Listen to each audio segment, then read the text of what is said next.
Dear listeners, housing insecurity has been one of the biggest battles of my life. On my 21st birthday, the day I aged out of transitional housing program, I basically became homeless. I was basically forced to take all my belongings and stuff them into bags and boxes and cram them up into a storage unit I could barely afford. It was crazy. I didn't have any support. I didn't have stability, and I definitely didn't have a peace of mind. I simply couldn't. I bounced between friends' couches, motels and hotels, and even slept in my car sometimes. Yes, some family members were there, did allow me to stay with them, but there was no real family in my family. It was always some type of problem. There was no connection, no consideration, just people who took advantage of me. At the end of the day, I was still on my own. The hardest part wasn't just losing a roof over my head, but losing the sense of safety that comes with it. Every night was full of questions like, where am I going to sleep tonight?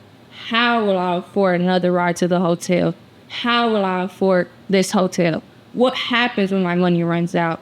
Truth be told, is that actually wasn't my first time being homeless. I had experienced it before as a kid with my birth giver, but when it happened again as a young adult, it hit me very different. It was like, man, I'm here in the exact place I swore I would never end up.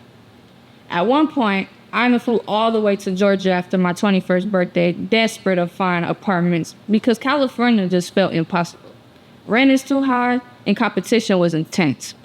I thought leaving the state was my only chance of what I thought was making it. But after struggling, searching, I realized I had to make something work back here in California. Not just give up. Piece by piece, I started piecing together stability, applying for programs, leaning on mentors, joining Zoom focus groups, applying to internships, and fighting to get into a rent support program that would help with any assistance. It wasn't instant, but it gave me hope. My advice to anyone else facing housing insecurity is that don't let the shame of things you've been through eat you up. It's easy to feel like you're failing when you don't have stable place or people to talk to, but you're not failing. The system has failed you. Use every resource you can find, even if it feels repetitive. Ask questions, apply for programs, send emails, leave voicemails, and don't give up when doors keep closing because other doors will open. Stability might not come overnight. It sure didn't for me. But every step forward is progress, and one day you'll look back and realize, dang, I'm really making it on my own. I have to keep going. Much love, Korean.